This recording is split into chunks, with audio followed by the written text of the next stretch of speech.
পোনপ্ৰথমতে আমি সদতা আহিম ছাত্ৰ সন্থাই অসমৰ পৰা যিকেইজন সদ্য সমাপ্ত লোকসভা নিৰ্বাচনত সাংসদ হিচাপে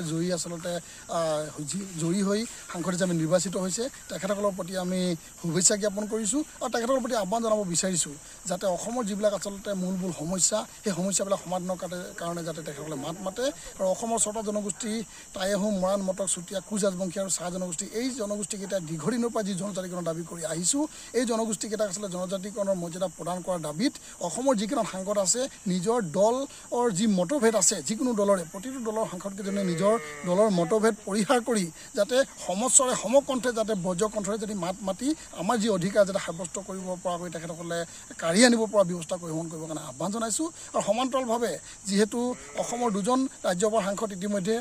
পাৰ্লিয়ামেণ্টত আচলতে লোকসভা সাংসদ হিচাপে নিৰ্বাচিত হৈছে গতিকে 2টা ছিট ইতিমধ্যে 2খন আসন খালী হৈছে সেই 2খন আসনতে আচলতে আমি অসমৰ পৰা 2জন আহোম জনগোষ্ঠীৰ ব্যক্তিক অধিষ্ঠিত কৰাৰ ক্ষেত্ৰত আচলতে প্ৰতিটো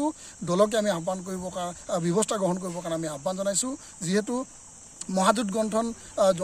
বন্ধন তেখেতসকলে গঠন কৰি যিকেইটা দলে নেতৃত্ব বিজেপি আৰু কংগ্ৰেছে দি আছে 2টা দলৰ প্ৰতি আহ্বান যাতে আহোম জনগোষ্ঠীৰ 2জন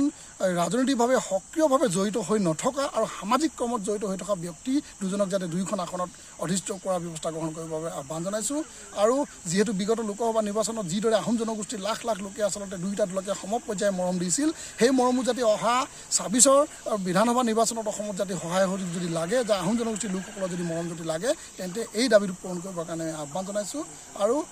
অসমৰ মাননীয় মুখ্যমন্ত্ৰী মহোদয়ক এই ক্ষেত্ৰত বিশেষভাৱে উদ্যোগ ল'বৰ বাবে আমি আহ্বান জনাইছোঁ।